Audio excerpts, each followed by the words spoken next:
No, we don't talk about it. I don't know. It's already started. You don't know that we're already live? Wait, it starts at 5. It starts at 5 seconds. We go live in 5 seconds. We're live now. We are now live. All right, and I get that we're live. I was waiting for ESPN to tweet it to know that we're live, but I was waiting for someone to talk about Domonique's shirt, and no one has. How am I the pioneer on this subject? You look like one of the Cheetah Girls is the Disney show, right? Oh, yeah, they were. Weren't they actually 3LW? Yes. Yeah, they were, but they just had a show. Why wouldn't they just call their show 3LW? Why would they be the Cheetah Girls? Or which was first, the Cheetah Girls or 3LW? I think. Hold on, I googled this. Are Cheetah Girls and 3LW the same group? Yeah, they are. They are. Mina already said yeah. Sorry, did you not want a second source as per the rules of journalism?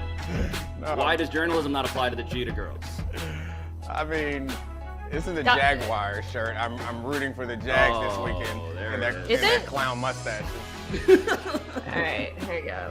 Domonique does look great. I will admit, Domonique, like I couldn't pull that off in a million years. You actually look fantastic. It goes with your general vibe. I'm a new cat dad. That's right. Wait, you got a cat? Yes. Yeah. How's the cat? I mean, he's great. We got so my wife refused to get animals for so long. The kids want dogs. I would have welcomed another dog in my life, but also the kids are young, so it's like, you know how it is. It just becomes another responsibility for me, and especially since my wife doesn't like pets, we don't even share the responsibility. But I actually really like Lamar. He's a sweet cat. Lamar. Yeah. Lamar, yep. Wow. You gonna give your cat an extension? His name, of course. You gonna replace him with Tyler, another cat? His name is Storm Lamar Miracle. All the kids got to add a name, but my son is the only one who actually pays it any attention, so we just call him Lamar. The girls, they're not really into him. They like the idea of being able to tell people they have a cat, but they don't want to touch him. But my son loves them, so he's Lamar. Shout out to you, Declan, and Lamar. And Domonique, and Mina, and me, and Alabaster. It's Friday. Welcome to Debatable, the fake television show where we debate nothing. How are we starting today, Alabaster? Starting with some football. God, thank you. And this is one of the only games that matters this weekend. What do you think of the 49ers' chances against the Rams? So can I just set this up with the quote from Jalen Ramsey, which involves the phrase, "They don't have mind control over us or anything," which got me into this story immediately. Anytime someone alleges that they don't have mind control over someone else, like I'm in on Britney Spears and her conservatorship. I'm in on the Rams apparently being underneath the 49ers conservatorship. What? So, 5 in a row. So hold on. Time out. Hashtag free McVay is what you're. So we have a game where someone says you don't got mind control over us to a team that has a Debo on it, and somehow you go Britney Spears with your reference? Wow. He's got touche. So right, when he leave and then come back, touche. Your true cultural allegiances come out in the heat of the moment. So, for those I'm not a girl, not yet a woman. It's fair. Who would like a little bit of information about this football game and why it matters so much, the Niners have to win, unless the Saints lose to the Falcons. But the Niners win, and they're in, I believe, and so this matters a great deal. And they've also had a lot of success against the Rams, who most people would characterize as an objectively better football team. What's at stake for What's at stake for the Rams, by the way, is the division, which you can debate how much that matters with only one team getting a bye. But I've been thinking a lot about why the Rams have struggled against the Niners in recent years. Yes, why Kyle Shanahan seems to have Sean McVay's number.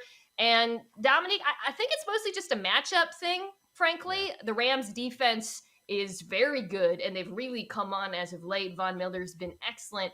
But where they are weak, which is defending short passes to the middle of the field, happens to be San Francisco's bread and butter, which is why, by the way, even though I think Trey Lance played well, especially as the game went on, if Jimmy Garoppolo is healthy, I don't actually object to the Niners sticking with him, assuming he's healthy. It's a big question mark because that formula does seem to work against LA. Yeah, I mean, I'd definitely go with the Jimmy Garoppolo if both guys are healthy. That's where I'd go. But you're right. The way that they play, the 49ers are unique, and this is why you and I are Shanna stans, I think we are. Not Shanna Simps. That's very problematic. Shanna Here we Stans. go. Shanna stands. Yeah, Sounds it's good fine. Also, So, I mean, because we talk so much about how smart coaches zig while others zag, like most defenses are not built around like versatile linebackers. They're hard to find. And that is where Shanny makes his money, is attacking linebackers with play action and throwing it in behind them and giving them the business with a tight end. Yeah, no. Your face got me excited. I thought you had something Our great to mutual say. friend Steven Ruiz, I think his Twitter handle is the Steven Ruiz. If you want to add him, does a meme where it's Kyle Shanahan with a microscope looking at whatever bad linebacker is on the opposing team. Or bad is strong, but whatever. The linebacker he wants to target. And I can tell you, 51 on the Rams, Troy Reader, has been firmly under Kyle Shanahan's microscope all week. He's good against the run, but Kyle Shanahan has one of the few linebackers that might survive against a Kyle Shanahan defense. I wonder, I think about that often with coaches who are like focused on one side of the ball, then they get a head coaching job. It's like, do they build offenses or influence offenses or influence defenses in the way that they are most feared? Like, that is interesting to me because I don't think it's a coincidence. And like in practice, it's another thing that I've always thought about is in training camp. You spend a lot of time in training camp going against your own offense, and you develop ways and skills to effectively attack that, which might speak to why these two teams have, or why the 49ers have such success against the Rams. Mina is ready for the podcast audience. Mina has been like squirming, like to bust in. I mean, it's quite a travesty. No, make her wait. Make her wait. I would like to point out that it's quite a travesty that only once a week, occasionally, Mina and I talk, because I've said two things, and both of the things I said resulted in Mina going, what you were describing is what the Rams did with their defense. Like, Sean McVay came into the league and built this offense that's a devastating play action machine, and then I don't know how much he's contributed to the building of it, but the Rams defense is good at stopping deep shots of a play action, which is good as what the Rams offense is good at. And I find that so fascinating. Yeah, I mean, I think that's a product of training camp is my point. Yeah. Is in training camp, you are going against this every day, and you're like, we got to figure out how to stop this. And you can try unorthodox things because it's training camp, it's practice, and you can try things that may or may not work, and then you end up getting really good at the things that your team, or getting good at stopping the things that your team is good at doing. So yeah, I mean, I think the fact that both of these teams are from the kind of Mike Shanahan coaching tree, it kind of suggests that they would be good at stopping each other. But it seems like, given that one of them is actually the son of the original Shanahan, he has a better grasp on this Shanny-O. So I have a question, because buried in your mutual nerding out over this dynamic that you both just discovered here is the fact that you both very casually said, yeah, we'd put in Jimmy Garoppolo over Trey Lance, even though last week Trey Lance looked like the future. And even though this week, I'm going to quote Jimmy Garoppolo here. I assume Alabaster has a card for this. But what Jimmy Garoppolo said about his thumb injury is, quote, F it, it hurts. I don't know how else to describe it. It feels like the web in your hand is kind of tearing a little bit. So if you're Sean McVay and you're the Rams, you're saying you're more afraid of seeing that version of torn up thumb, Jimmy G, than the guy who just blew up last week?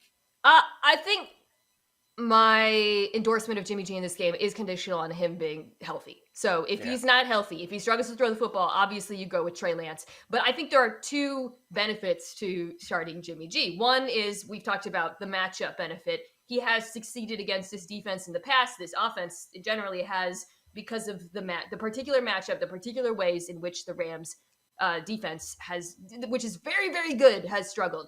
The other thing, and I want to see what you guys think of this, is I actually think it's win-win for Kyle to start Jimmy, because either if they win and they're in, or they lose, and then you can begin the Trey Lance era next year. The worst outcome to me is like Trey plays horribly, and then suddenly, once again, You have people doubting the draft pick and doubting this offseason, which they're probably going to move on from Garoppolo. So I think Jimmy G gives them like a nice springboard either way. The Texans aren't good. So like it's what it boils down to. Yeah, I think I would like to believe that Trey Lance has arrived, because I think the idea of him in this offense is exciting and can be outstanding, but I'm not sure that I believe it just yet. He hasn't done anything other than this Texans game and like one really amazing long throw in the preseason to make us think that he is ready to take over this offense. Maybe they're seeing other things in practice, but I doubt it, because there's only so much time in practice and they're not giving the reps to the guy who's not their go-to starter. So I like the idea of having Trey Lance available, work him in, give him some red zone packages, whatever you got to do. But I don't know that I would start him unless, of course, what we both said a number of times, unless he's healthy. I mean, unless he's not healthy, then you go Trey Lance. Alabaster has put down a card that demands our attention. Just to confirm your points, there are reports that came out of Niners practice yesterday that Jimmy Garoppolo, partially because he has small hands, is struggling to grip and throw the football with this injury. Oh, man. The small hands thing again, huh? Mina, I got a question for you. Yeah. When you said, I'm interested to hear what you guys have to say, did you autocorrect in your mind, or? No, I appreciate that, Domonique. I appreciated the effort. She went plural on that. I noticed it immediately. I noticed it because there was like a millisecond hiccup. I'm interested in you guys, with you guys. Well, I actually meant it because it wasn't like there was the X's and O's aspect to it, but there was also like the narrative aspect to it. Yes, that's right. Like I said, that's right. Think about this. And I like my stories. I like my stories. Let's game this out. Like your grandmother likes soap operas. Trey Lance comes in and just blows it against the Rams. A very good, very well-coached defense. Don't you think that makes the offseason, a little more awkward for Shanahan? I think of, to bring up Dominique's cat, I think of Lamar, right? I think of, is Kyle Shanahan the type of guy who will just leave his quarterback out there as he is making his playoff debut and throwing more interceptions than completions or whatever it was in Lamar Jackson's first game? Like, there is a psychological fortitude that is required to deal with a fan base that you know is going to do the very thing that Mina's talking about, which is immediately jump off that bandwagon and potentially burn it down.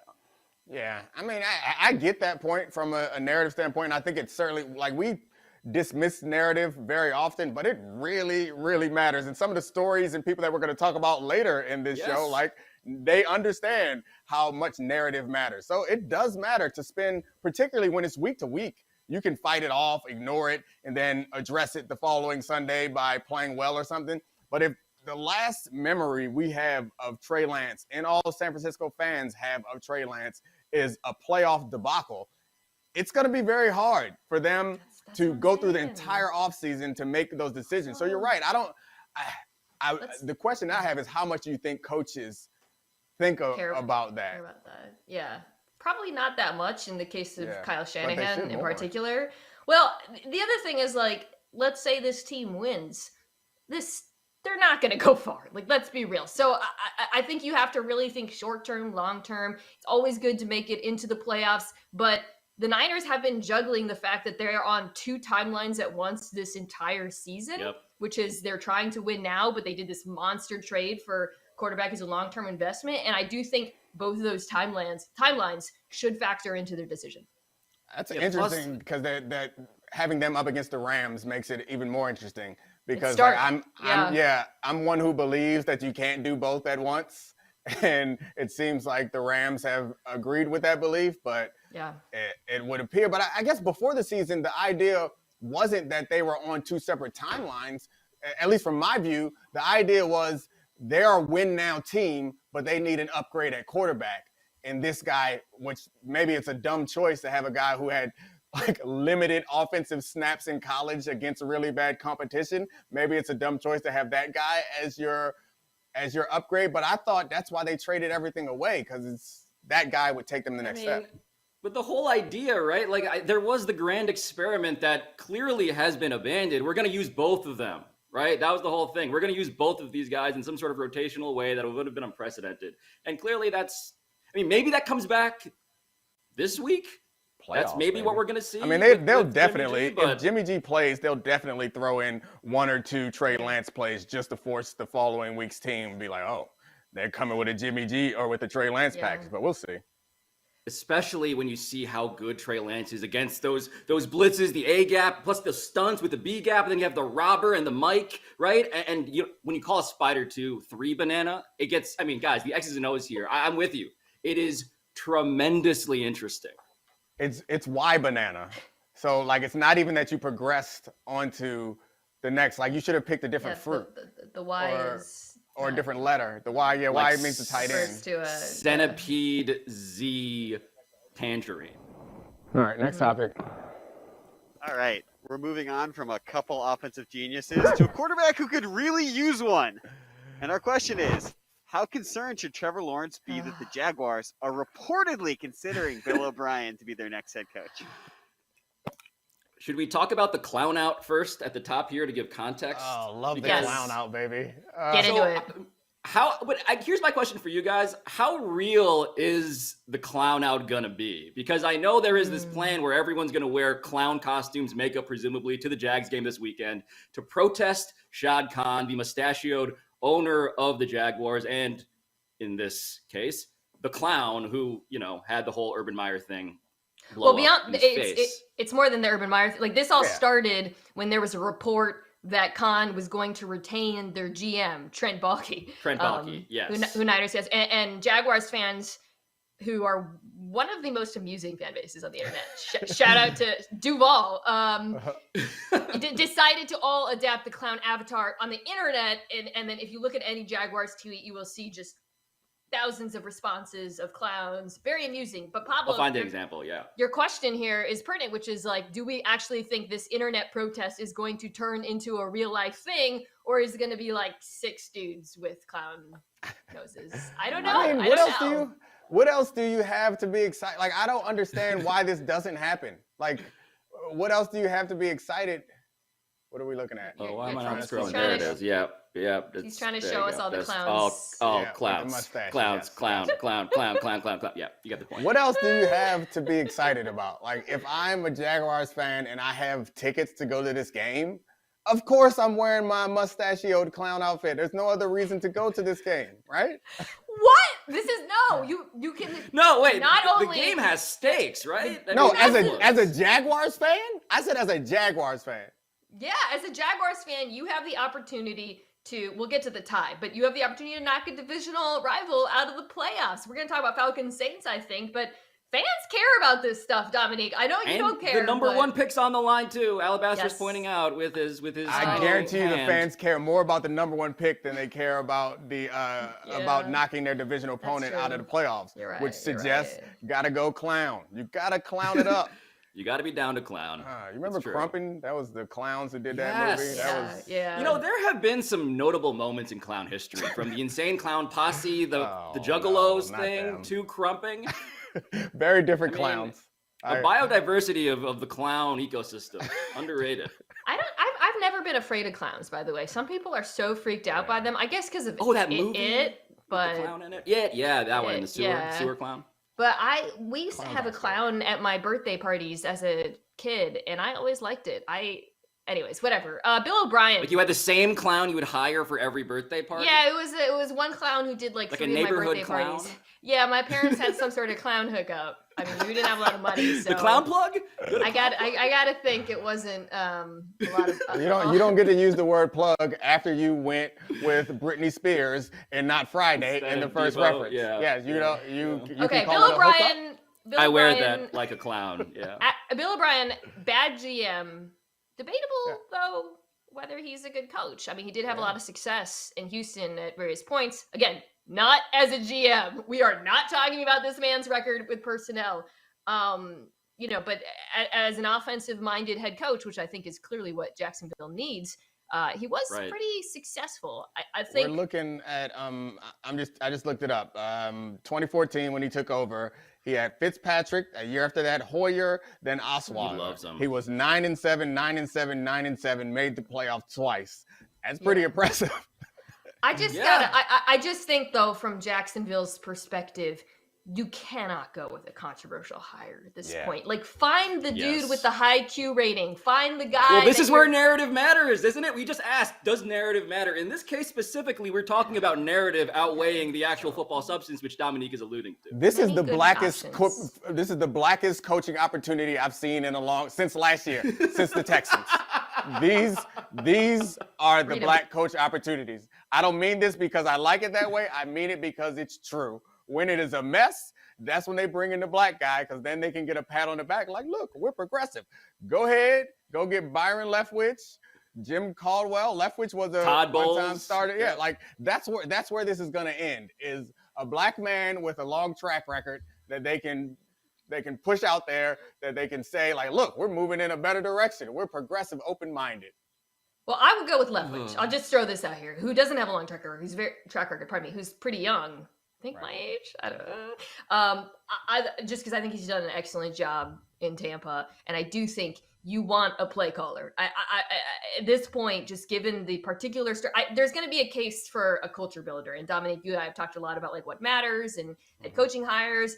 I think this team wants an offensive mastermind, personally. Yeah. I mean, culture builder is a hard thing to do if you're committed to keeping the general manager. Like, exactly. Well, okay. So wait. So a little bit of cleanup here. Byron Leftwich, a young 41. yeah. Wow. I would say it's no way Great he's skin. your age, because he was in the league when I got in the league, and I'm older than you. I just love Yeah, finding out yeah, guys no. are older than me. I recently looked up D'Amico Ryans to go back to the Niners. Excellent job, by the way, this year as defensive coordinator. And he and I are the same age, which made me feel better because I thought he was younger than me. Anyways. Yeah, he looks great too. Another No, guy it who looks fantastic. Looks great. Yeah. Melanin, Yes. fellas. Crushing it. Marcus Freeman, by the way, older or younger than us, all of us. Notre Dame head coach. Me, also younger than Mina. Still, funny how that has worked out. 2 weeks. 2 weeks. That's a great list that Dang, Shad Khan's got right mathematically. there. Mike, Yeah, I forgot. Mike Malarkey. What it's a always great terrible when name. when your last name is also the euphemism for what happened when you hired you. Yeah. That is Mike tough, Malarkey. man. I want to dig up some old Jacksonville headlines. Wait, what are some other Boy. great names? Mike Malarkey, Gus Bradley, Gus Shenanigans. I mean, those are, I don't know if they had more success, would their names be as like funny to us? Because like Gus Bradley does not feel like a head football coach to me, but maybe if he won a championship, I'm like, yeah, that Gus Bradley, Yes. something special. Yeah. Doug Marrone, shout out to All you. right. And yeah, Urban Meyer. Oh well, That's out of rough. jokes. Yeah. Alabaster is pointing Hi, guys. out that Bill O'Brien is currently the offensive coordinator for Alabama and has done an excellent job, by the way. Mina couldn't take the silence. I will. win the staring I will. contest. I was ready to I was sit. committed. I could tell you So- were committed. Mina was Just not. one quick question before we wrap here. Let's say Bill O'Brien does get this job or a job and returns to the NFL. Which NFL cast staff will Nick Saban rehabilitate next? Is my favorite game yeah. to play because Ooh. the island of misfit coaches If is I was- undefeated in Nick Tuscaloosa. Saban Great has to like question. try to find someone so that he can set a new personal record. Like he has to find someone who is so cast Yes. offable. Who's the most humiliated college football character this year? Oh my gosh. That's really the NFL, question we're NFL. asking. No, NFL. Yeah. He gets guys Or from the NFL. NFL. Yeah, sure. he gets NFL who to he college. got That's hired, right. yeah. That's right. What are you gonna say, Alabaster? It's clear. The answer is Urban Meyer. Wow. Wow. That's even Nick Saban A can't heat do check. that. Even A say heat check no. on the level of the sun. Yeah. Nah, that's like bringing Littlefinger into the fold. Nick Saban ain't gonna do that. No. Does Come on. does John Gruden fall in that same category? No. Oh no. So is John Gruden a half court shot? Is he a full court shot? Can Antonio Brown coach? Have we asked ourselves this question? That is from outside the arena. I mean, Bill O'Brien. Just throwing a basketball Bill at the O'Brien, wall of the arena from the outside. Bill O'Brien Yeah. looks like a corner three compared to the rest of the names Yeah. that you just Yeah. rolled out. That's Oh, what you gotta do, man. by the way. You gotta maybe whoa, Galaxy Brain, before I keep saying before we move on and then man. bringing up new things. What if the Jags are floating Bill O'Brien so that people are relieved when they hire a good narrative, not narrative. controversial coach. A black coach. Yes, that is great. That's a great strategy for when they hire Eric Bieniemy. They're like, aren't you happy we didn't get Bill O'Brien? And the fans will be happy. They'll be thrilled. This is great, reaction management. All right, let's talk about that. Yeah, because the clown emoji, it isn't the thing where like you can change the skin tone, right? Like it's also a complication. They'll find a way. For this the meme. internet will find a way. Yeah. Oh gosh, what's next? All right. By the way, probably the real answer is Matt Nagy there, but we can move on. And our next question. Yeah. Good answer. Family Feud, good answer. That was How is staring Matt us right Nagy in the the real face. answer? Next Because question. that makes perfect sense. Oh, you mean NFL Bill? You're talking Saban. My bad. I thought you were talking pardon Jackson. me. Yeah. As an NFL cast-off that Nick is- Saban would hire, perfect choice. How come you put up the interjection sign when you don't have good things to say, but then you squeeze in actual useful stuff later? That's an interesting move there, Alabaster. Oh, now please meekly limp in with the next question. It's already up there. Sorry, I was committed to the silence. All right, next question. Who would you Love rather you. see make the playoffs? The Chargers or Raiders? It's obvious, right? Chargers, everybody. Rather see the Chargers in the playoffs than the Raiders. The Raiders. Are we over though the whole possibility that we could get both? Like we're just gonna already write that whole thing off, let's address that first. So, for those who don't know, if the Colts actually lose to the Jags, the Chargers and the Raiders could simply kneel out the entire game and both advance to the playoffs, not only securing their spots, but also eliminating the possibility of injury. Brandon Staley was asked about this. He said it would be, I think, offensive to the shield. He also said it reminds him of something that him and his boys at Dayton would talk as a coffee shop scenario, which is not a thing. I love you, Brandon Staley, but I have never heard that phrase in my life. Has anyone gone to the coffee shop with their boys, period? Yeah. Like, I feel like that's not a sentence that Maybe is constructed. I wonder if in his mind he was thinking barbershop, but then was like, I can't say that I go to barbershops. Yeah, that's fair. So he That's pivoted. fair. He did like a Pablo sort of like. Yeah, he was like, what's the Midair word? So that adjustment, was going to be my question. Is the coffee shop the white barbershop? Like, is that what that is? Is that where yeah. Wait. Yes, Wait, yeah. what if he's talking about Amsterdam?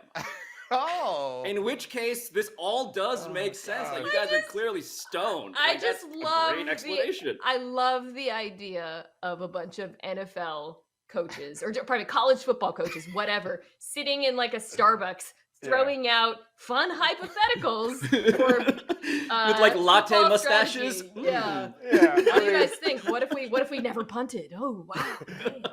College coaches are the most overworked like people. They are not in coffee shops bouncing. They're either recruiting or they're watching film or actually never mind. They're injecting like Monster energy drink intravenously. So yeah, they don't have time to sit around. They obviously should do this, and they obviously won't. Yes and yes. It's a shame, man. Can we just mourn in this alternate universe, Domonique? I got two things for you. Before I jump into my role as former football player, I will first say that the way you do this is exactly how he's done it. Is you say all of this stuff pregame, and then your first series on 3rd and 8, you run a draw. And that is sending a message across to the other side. And then you wait for their 3rd down and see how they respond. They run a draw. Then we got it. We got to understand it. We just mess around. But what if the understanding is in place and you're feeling good, and then all of a sudden, Rich Bisaccia, who is trying to get that head coach job, suddenly calls a play on 3rd down at the very end of the game, stabs you in the front. That is exactly what Rich Bisaccia should do. Yeah. Absolutely. Yeah, 1,000,000%. Oh my lord.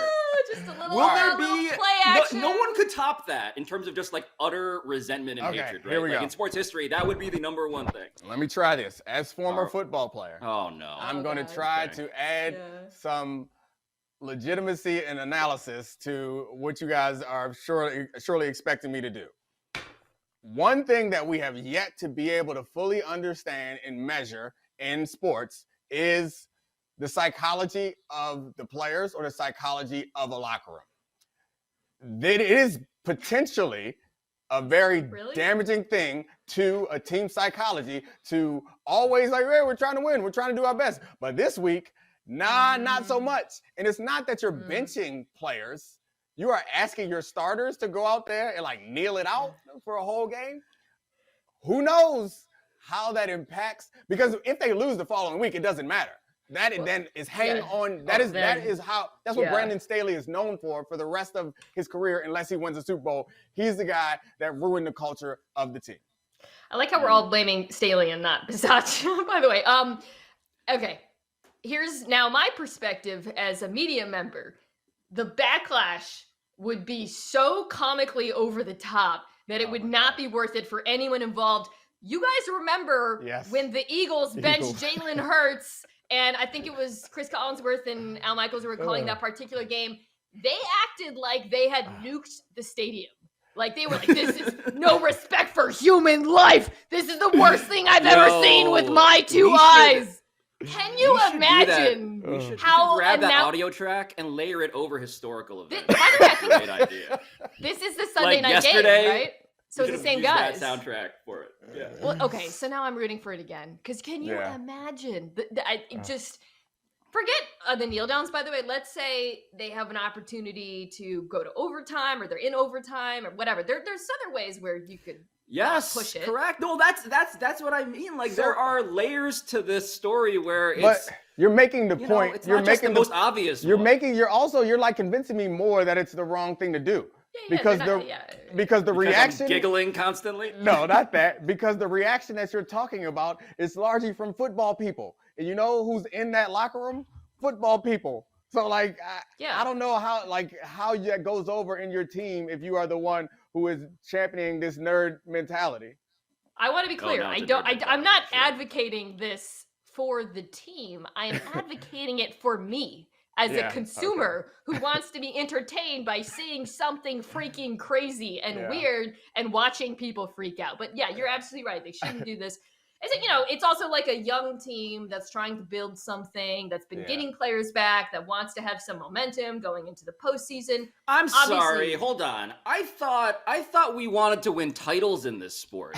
I thought we cared about rings. Like, why are we going that way? I can go the other way with this. If you really care about winning a Super Bowl, you do this. You don't leave it to chance. Nice. You want participation trophies now? I'm impressed. No, I'm cutthroat. This I'm is bloodthirsty. I want to win at all costs. You know what a cost is? Quality first taken.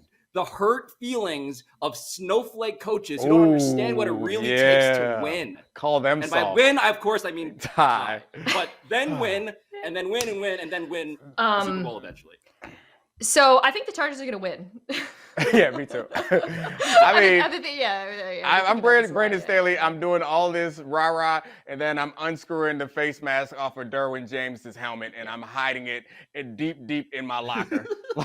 And then I'm going to be like, what happened? I don't know. That is the real strategy. Good coffee shop, boys. Yeah. Ooh, buddy. I mean, the Chargers defense has been super banged up all year, missing guys with COVID. They're finally healthy, and they look much more competent than they have through most of the season, largely because players like the one you just mentioned, Derwin James, are available. I think he's going to be massive in this game because the Raiders get Darren Waller back. Derwin, it can literally do everything for your defense. If he wasn't healthy, I would actually question the ability of this Chargers defense to contain both Waller and Renfro. That's a really, really challenging combination of pass catchers. But given that they're healthy, given that they've got James, I think they can put a game plan together. Derwin James is so amazing, but also so injury prone. If there is an opportunity for me to protect Derwin James, I'm taking it. Wow. But the whole would you rather, right? Who would you rather see? Right. It feels weird. I mean, obviously the answer, for I think an appreciator of quarterbacks, you want to see as much Justin Herbert as possible. But even more than that, I have grown increasingly uncomfortable with the way in which this Raiders season has become this underdog story. Yeah. Why are we celebrating this organization in any way? Well, we're celebrating their players acting totally recklessly, their organization being so poorly run. I don't feel good about this team and rooting for them in general. I have mixed feelings about it because I do think the players who are still there, to say that they have faced adversity is not wrong. Talking about the players who are in the building, talking about Derek Carr, man, the fact that all of these incredibly horrible things have happened around you and you've kept your head down and continued to win games. I do think that is something that is worth praising. However, hearing a murder, or what the Ruggs did, framed as something to overcome, it is hard to hear, given that a life was lost. So, Pablo, I hear you, but I also appreciate what the players in the building have done. Yeah, Derek Carr's way better than I thought, Domonique. I admit to that, so I want to be clear about that too. But it's just again, the narrative of this. Like, I know how it's going to be talked about, and it's going to be erasing all of the stuff that makes it icky to praise all the stuff that maybe should be, praised on some smaller level. I mean, that's what a lot of playoff games they become, is like the lead up to the playoff games. There's so much air to fill. There is like retelling the story of a particular team's season, or picking a player to like focus on what they overcome and all that. And if we have a Raiders playoffs game, that is going to be the story. It's like how this team was like wronged by so many people in their organization, and how they came together around Derek Carr and managed to like have some success, which I think it depends on how it's done. But while it is uncomfortable, it is also true of those people who are there. Like, they did not send racist emails. They did not drunkenly speed and kill someone. So like, and the fans too, like I'm not a cape for the fans type normally, but like, they are also associated with this organization. So like, there are plenty of people who deserve ridicule, but it just feels like the guys who are on the field, like, it would feel wrong to like denigrate them because of what's happened around them. I think just what Pablo, you're saying, like, this is a story that has to be framed delicately, and we all watch the NFL and we know that's not going to happen. I think that's what exactly sucks. That is exactly my point. Even though I agree with everything like Dominique you just said about the people who are left in the building. It's Anyways, Justin Herbert, rocket arm, fireworks. Yeah. Oh, the arm talent. Injected, Yeah, I mean, next round, give me Derwin James, not Jonathan Abrams. Like, that seems that seems easy. Are you pantomiming? What is the proper injected into? What is the proper motion for injected into my veins? I think it's padded. Like, it's like you got to wake up them veins. You got to wake up. Oh yeah, you got to find a vein. Yeah. I think that's it. Yep. What's going on there, Alabaster? What was that? Are you wearing a shooting sleeve? It's a sweater. The camera was too close to fully do that motion. All right, moving on. Oh, he was trying to show me how to do it. Bing bong. Bing bong. Yes. Was last night a significant moment for the Knicks, or do the Celtics just stink? I want to start this topic by just pointing out that we did not actually get a new Bing Bong video. That is a disgrace. I've been waiting hours since that game ended. Since Evan Fournier, a man whose last name is also a synonym for genital gangrene, don't say it. Okay. Defeated the Knicks, as he's wont to do. Why wasn't there the crowd outside and the videos from Bing Bong Guy, as we've come to expect? That, to me, tells you, right, exactly how shocking this was, even for the Knicks. Is that a rhetorical question? That was a rhetorical question. I mean, it's they're all rhetorical because questions. they're under 500. Like, that's they're 19 why. and 20. Yeah. But actually, I did a little research, unlike you guys. Wow. 6 of their next 8 games are against teams that are under 500. So we could be looking at the Knicks getting back into contention. I mean, who's who, honestly, in this league? Like, I mean, does the record matter? Because who are the players on any particular team on any given night? Like, you have no idea. This season so far has validated Dominique's decision to not really pay attention to anything until the playoffs, because specifically we have had like 100 G Leaguers come through the league already. That is not an exaggeration. That is a fact. The Fournier thing is super weird. Like, I yes. think I saw somewhere the gangrene. Like, don't Google that, but it's incredibly weird. I think I saw somewhere that a fifth of his points have come against the Celtics. That is, there you go, 20% of. Thank you, Alabaster. So to me, that's exactly a fifth. The question was, is this a significant moment for the Knicks? Yes, you've learned a lesson, which is you have to somehow trick Evan Fournier into thinking he's playing the Celtics every game. I don't know if it's like contacts that put everyone in green jerseys, some sort of simulation a la the Matrix, but for some reason, against Play this team, the Dropkick Murphys before every game. Yeah, it's not like a revenge thing because I don't think there's bad blood, but for some reason he just gets it up against this team. That's what I was thinking. So it's not just the color green because he was a Celtic and he wasn't good. So like, but he don't hate them. I've heard him talk about it. Like there's no beef. It's not like a Kyrie situation. I just think it's remarkable. Well, this is why it's funny because both of these teams right now have tremendous main character syndrome. The Knicks, by the way, this was in deference to them, to my former team, right? This was the first game-winning buzzer beater, Alabaster. Is that right? In like 16 years, you can watch it here. It is crazy. Like RJ Barrett, by the way. Who was terrible. Who was terrible is the guy who hit that shot. Shout out to you, RJ Barrett. First time in 16 years. Yes, buzzer-beating game winner at home in 16 years. That is correct. Okay. On the other end of the equation, though, Mina, to your point, is a Celtics team that feels like the universe is clearly conspiring against them. The Celtics season right now is disgusting. It's not fun to be a Celtics fan at all. And the fact that Evan Fournier is doing this to them and only them does feel like they are the narrator of their own very cruel movie. They're both really historic franchises. That's nice. Do you think the Celtics are buyers or sellers at the trade deadline? Because you're right, this team is gross. And it's also just poorly constructed right now. Your backcourt can't shoot, guys. Like, they got to do something. The buying or selling question, I think, my understanding is from talking to people in the league, I'm going to do that card right now, nice. Is that there is an active disagreement inside of the Celtics about this. Because the real question is, okay, do you believe that Jaylen Brown and Jason Tatum can be the two best players on a title-winning team? And right now, the answer looks like no. And so if that is the case, do you then decide to deal one of them? Which one do you deal? What do you get in return? Or do you double down and just try to get pieces around them? And clearly, to me, that's not going to do anything this season. Mina, before you go, Pablo, please text me. I need to know who these people you were talking to are. I won't say it. I just want to know how credible this is. Sorry, Mina. Okay. Oh, I was just going to say, there's no way they deal Tatum. But Brown, like, who was seemingly untouchable for a while, I could see playing out.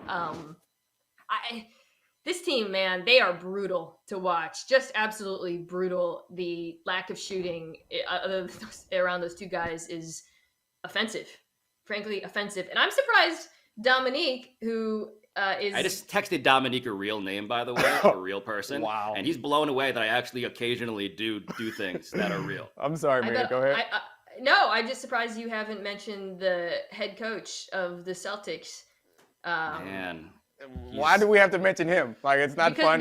Because Neil Long is the only thing interesting about that man at this point. That's all I care about. Maybe this is a long ploy by Bradley to remind everybody that he was a good coach.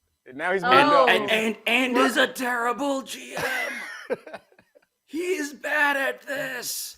I think the Celtics are poorly constructed. I mean, flat out, and that is Brad Stevens' fault. He made decisions this offseason, last offseason, bringing back Marcus Smart. Great idea. You know, like not getting Alex Caruso, great idea. Not getting Lonzo Ball, great idea, right? Surely that will come back to bite you at all, as you pretend that you know what you're doing as a GM after never doing that job. Sure. How do we feel about Randall booing? No, not booing the fans. Pardon me. The Knicks fans were booing the Knicks. Oh yeah, let's get back to that. Julius Randle responded by flipping the bird at them. I don't know at what point in the game. I think it was when the comeback began. I'm not 100% Wait, sure. we got to clarify exactly what Julius... Do we have the video of what Julius Randle did, Alabaster? We have a clip. Let's watch. Right. Yeah, it was thumbs down. Shut the f*** up. You saw what was going on out there. So it was a thumbs down on the court, not a flipping of the bird, although he translated the thumbs down into, yes, a flipping of the bird in the post-game presser, which I guess, Domonique, the question I have for you as, again, former athlete guy, like, what do you make of people who dare to go at their own fans? The hobby bias. Yeah, the crossing the line, as it were. That seems like a no-no that we were always taught. I mean, I guess I don't understand how this is so offensive. How is thumbs down so hurtful? Like, you boo him. He presumably is doing the best he can. His feelings are hurt. Or maybe your feelings are hurt. You paid your money to come to the game. They're not performing. You send that message to them through boos. He's upset by the boos. He sends you a message with a thumbs down. Like, who was hurt in this? I'm confused.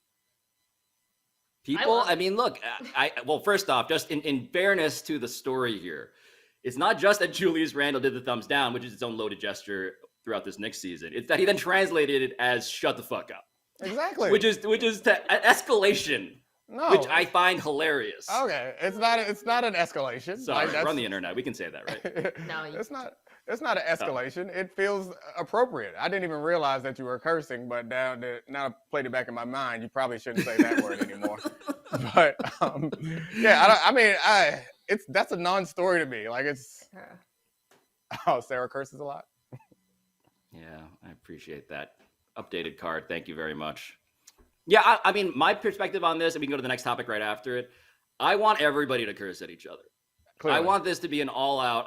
Seriously though, like this is my thing with Philly fans, with Knicks fans. Like, if you dish it out, you should be able to take it. Again, like I'm cool with it, but it has to be a bilateral agreement, right? I also think like if you're a fan, you should be thrilled that a player is acknowledging you and making this an interactive Yes, notice me, experience. senpai. Yes. I think it's funny. And if you're a fan, you're thrilled that he's doing it as they're coming back and winning. That's great. So you worked. You provided your own team with bulletin board material. Congratulations. Does this become a thing now that they're down anytime from here on? Do they start booing them and Julius gives them a thumbs down and then hopefully they come back, I guess? I don't think Julius Randle would enjoy that. Quick question before we finish this. Have you guys ever booed at a game? I feel like yes. No. I sat in the bleachers at Yankee Stadium for like a decade of my life, and we booed our own. I booed Raul Mondesi just for no reason because he was there, because he was in front of us. Yes, this is not rational. But how I'm is not the necessarily booing? proud Like, of it, but how did you boo? Like Raul. We just repeat his name over and over again, tauntingly. So heckling more than booing is what you're doing. That's a step. Oh yeah, up. the boos, but the boos, yeah, exactly. The boos are of course. If you heckle, you've booed plenty of times. You've passed booing to heckling. Absolutely, that is like the third base of negative. I don't know. I mean, I obviously I played, so I wasn't booing while I was playing, but I've gone to a bunch of games, like college games and stuff, where I actually care. Most of the games I've gone to, football or basketball, otherwise, like I've not been a big enough fan to care about the outcome. But I would say college games, I have some allegiance to my university, and I've gone to those games. But I guess I just don't care enough to boo. Like I cheer when we do things well, but I don't boo the opponent, and I don't certainly don't boo our team, which we've had some embarrassing performances in recent years. What about booing the refs though? Because that is fun. No, I think most I'll do is like, come on, one of those. Like to then what go are you to doing? boo. I mean, refs shouldn't get booed. Refs shouldn't get booed. They should get a BS chant. Yeah. That's what, when the refs make a bad call, you go with bull. Pablo? Oh, shit. No. What's the next? Oh, wait, sorry. Right. Forgot about the card. Yeah, my bad. Next question. We've been talking about this. Sorry. I am a sucker for call and response. I see that as my foremost duty on television, honestly, is call and response. All right, guys, it's time to play a game. Let's do it. Let's play this game. And that game is Whodunnit. We'll give you a quote. You tell us Whodunnit. Okay. All right. Alabaster, can we not, Thank you. Thank you. For the podcast audience, we took away the black silhouetted criminal suspect and replaced it with a white one on the Alabaster. I appreciate it. Screen. I mean, it's more historically accurate. Ask the question. Okay. Here's the quote. It's a real injury. Imagine having a 300-pound sloppy fat boy run full speed and make direct contact with your spine. I'll be back soon, like I said. And your choices are Marcus Morris, Markieff Morris, Monty Morris, or Adam Morrison.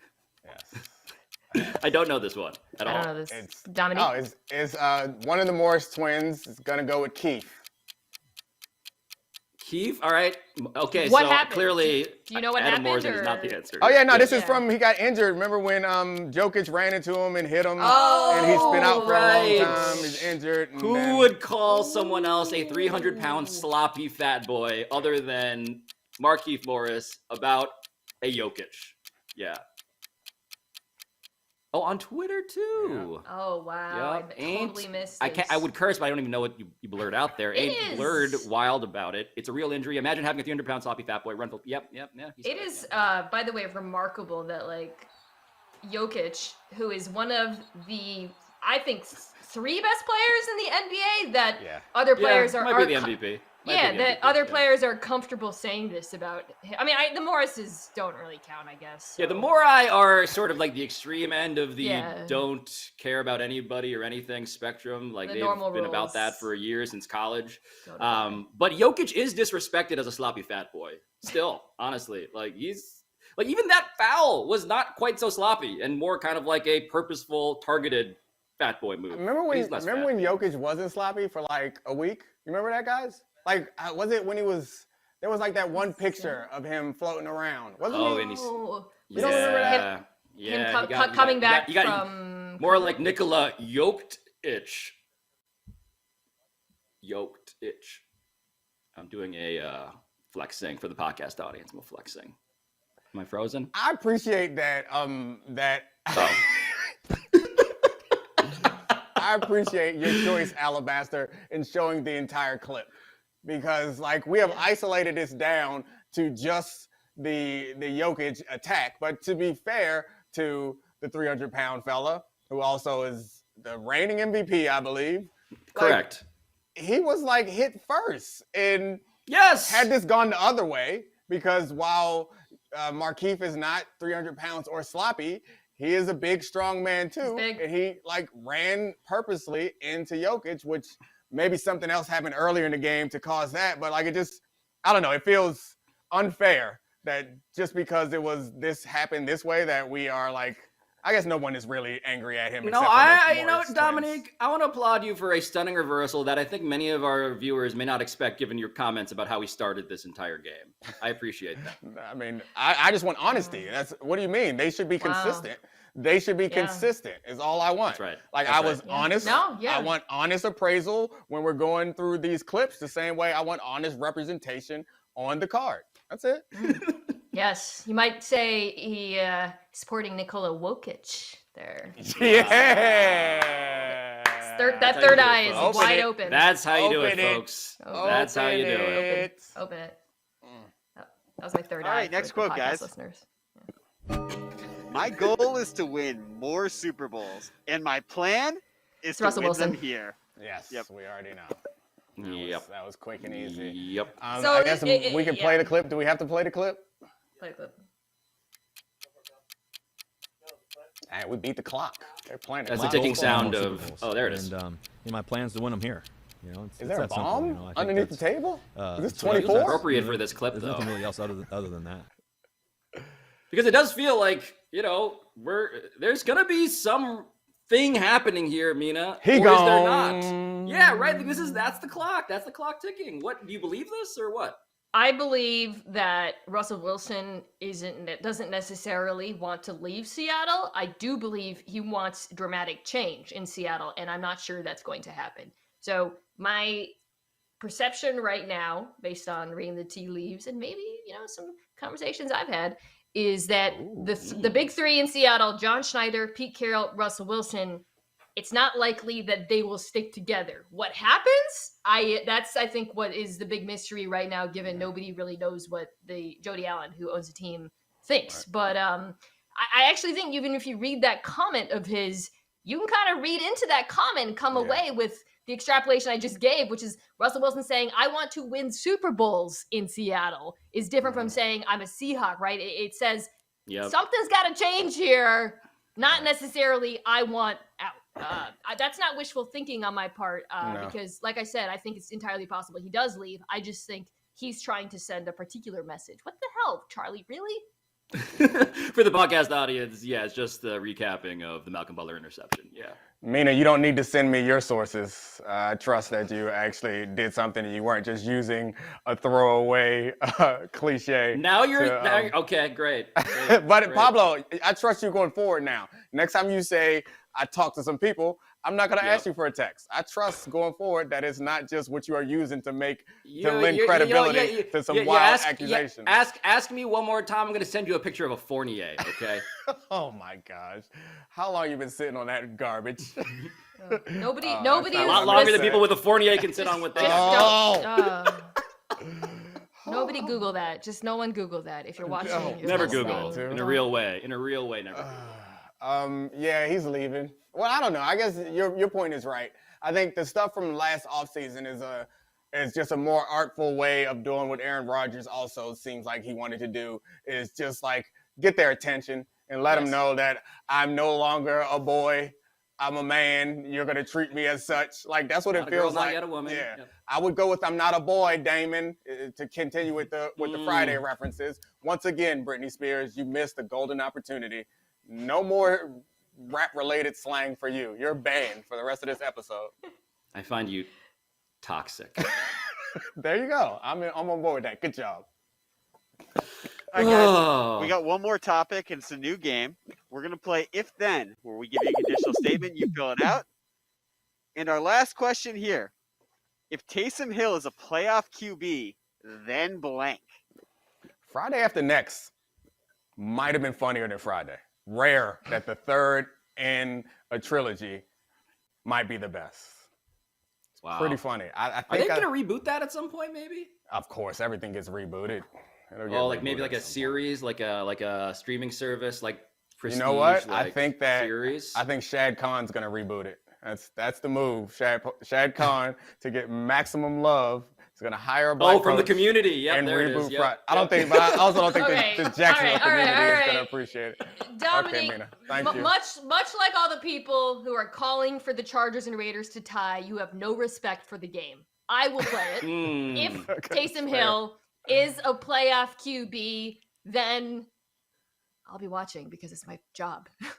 Will you be happy about it? Will you enjoy No, it? I won't be happy about it at all, but I will be watching. Actually, honestly feel like the Taysom Hill experience is quite an enjoyable one. I agree. Yeah, it's not for the way he plays. It's because the opinions are so strident. Taysom Hill is a two-screen experience. You got to be on Twitter while Taysom. That's a great metric.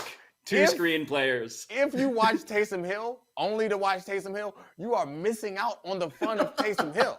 Like, there's no player that I think when they do something good or when they do something bad that I race to Twitter more quickly to watch the responses. You raced there, huh? Interesting. Yeah. Dominique doesn't see race. That's why he's supporting Taysom Hill.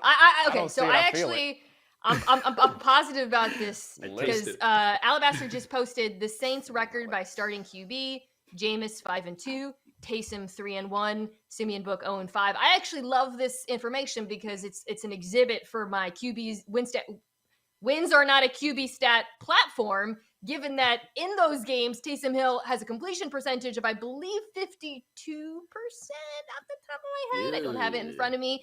It's not great. But Dominique, I can't believe as a defensive player, you don't get frustrated watching not just a good defense, but a Super Bowl caliber defense in New Orleans being wasted because of the quarterback play. Oh, yeah. No, I mean, but it's not their fault. Like, I am impressed with what they've been able to do. I enjoy that defense. I appreciate that defense. But that defense is not as much fun to watch as Twitter when Taysom Hill is playing. So I'm sorry. I'm sorry. But hold on. But I also feel like if the Saints are a playoff team, Mina, and Taysom Hill is the quarterback, it actually validates the importance of defense, right? Like, they made it to the playoffs with Taysom Hill as their quarterback. That's a fair point in that if you look at last year's champion, we've spent all offseason and all this season talking about how many weapons the Bucs have and how great Tom Brady is, when in actuality, the defense, at least in the playoffs, was making the most pivotal plays. So this is just an opportunity.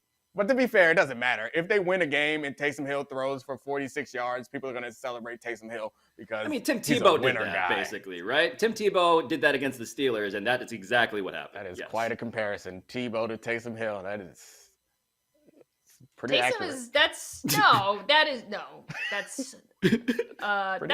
to Taysom. Taysom Hill It took could me a not play second. minor league baseball. I agree. That is unflattering to Taysom. It took me a second to decide who it's unflattering to, but it's definitely Taysom. Taysom don't got no championships or playoff wins. Count the rings. Or Count playoff the wins. Tebow got them both. Yep. Which one of them has circumcised small Filipino children in ways that are Oh, honestly here we uncomfortable go. to even bring up in a real way, even though it actually happened? Thank you. Count faster. Taysom Get him Hill. going. 8. Not Taysom 7, Hill. 6. Can you 5. edit that part out? Also, I'll send you some notes on other things Pablo said that you should edit out. 'cause- Yes, we'll all send notes on Pablo. If you can release the Pablo cut as well as a separate streaming service product, I think that would be very popular for people. Speaking of I think they would circumcision. like that. The Pablo cut would, yeah. And by the way, my dad has given Pablo cuts. Stop it! God. Be no kids. Stop! He can't help That's- himself. He That's a can't. fact. He They're all can't. just facts. I got sources. Bring up the other screen. The screen. Close us out.